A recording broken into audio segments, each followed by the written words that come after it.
Hello, Fritz. The Bears are who we thought they were. The Bears. The Bears. I am the great Cornholio. We'll see what happens. Playoffs? See, Sean McDonough, Jay Billis. Goats! Can you play a song? Something cool. Put my mic on. I'm calling both games. Oh, baby. Goes down the field for Smith.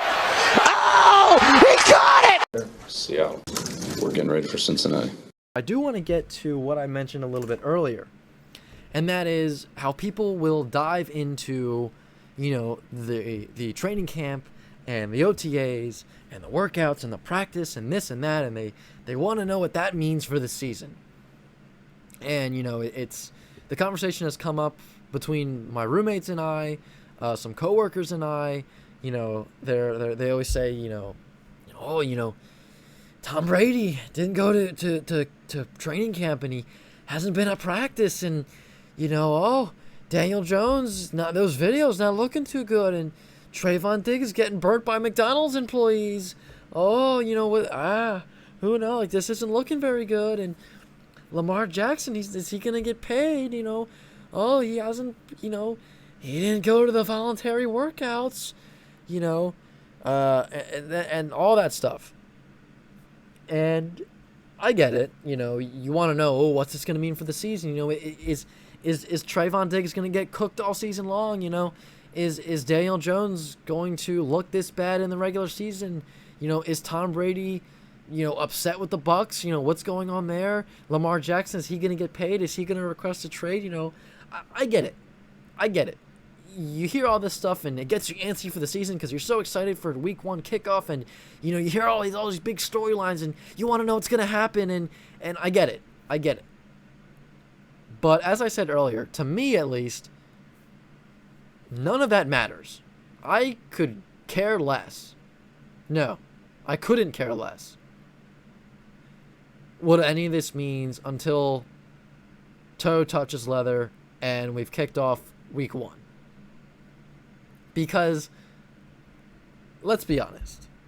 Let's get to Tom Brady. We'll start there. I want to be pretty clear on this with Tom Brady. People have gotten really up in arms about, there's some kind of conflict between him and the Bucks. He's not going to camp. He's not going to practice. He didn't go to voluntary workouts. And what I say to those people is, I'm saying, have you heard about this guy? He's pretty good. This Tom Brady guy, he's pretty good at what he does. He's 45 years old. He's been playing football for 23 years. Does he really need to go to practice? Does he really need to go to voluntary workouts? I don't think so. I don't think he does. He's been doing this for 23 years. It's pretty much the same. And this is going to be his 3rd year with the Bucks. It's not like there's anything new there.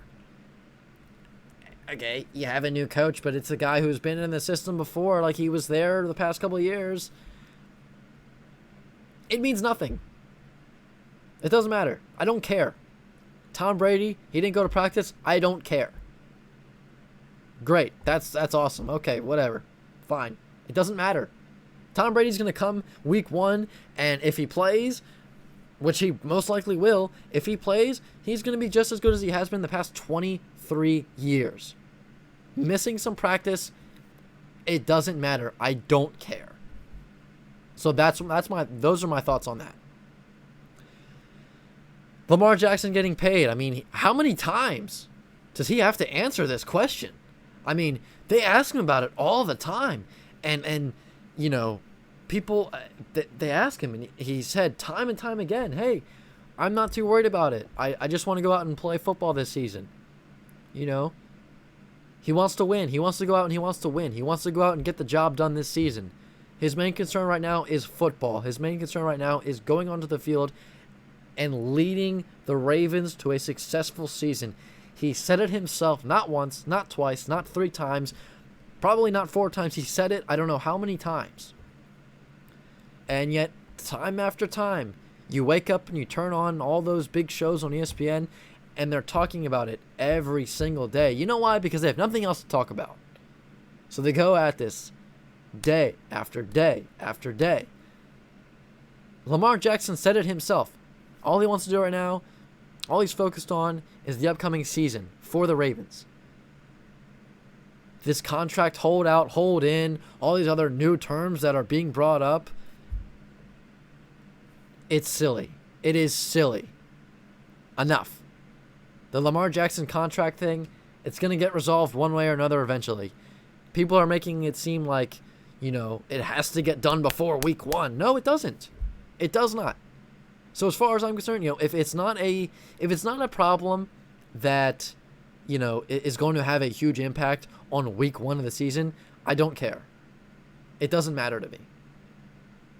Sure, it's great to think about, oh man, what if he doesn't get paid? What if he doesn't get the money he wants? Blah, blah, blah, blah. We can get to that when it's a pressing issue. Right now, it's not a pressing issue. He already said it himself. He's not holding out.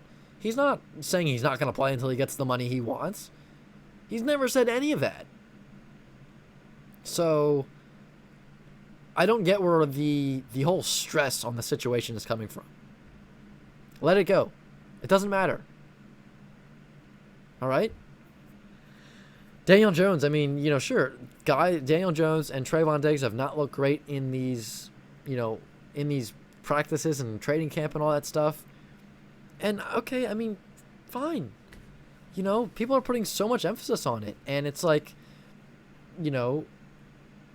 same thing with people when a guy looks really great in the preseason and, a guy looks really great in training camp and the OTAs and all that stuff, and he looks really great. It's like, all right, that's great. It's good to feel confident and feel good about that particular player.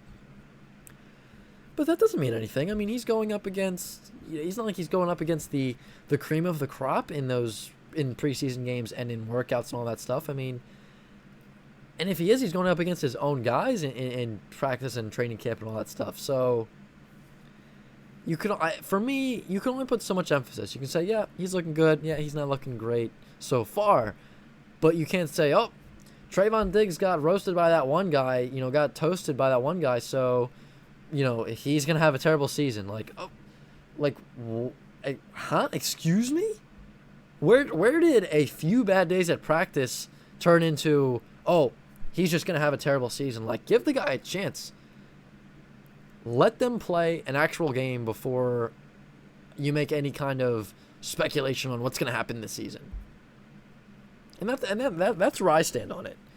And it's where I've really stood the past couple of years. People will ask me, oh, what do you think this means? I'm curious to see what's going to happen here. And as far as I say, I always say, I'll wait till week 1. I'll wait till they start playing actual games before I start putting together my thoughts on how they're going to play. And I'm not trying to be, a smart aleck. I'm not trying to be, I'm not trying to be argumentative, but it's just the way I am.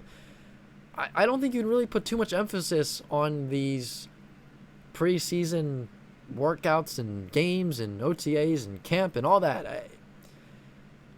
Because at the end of the season, think about it this way.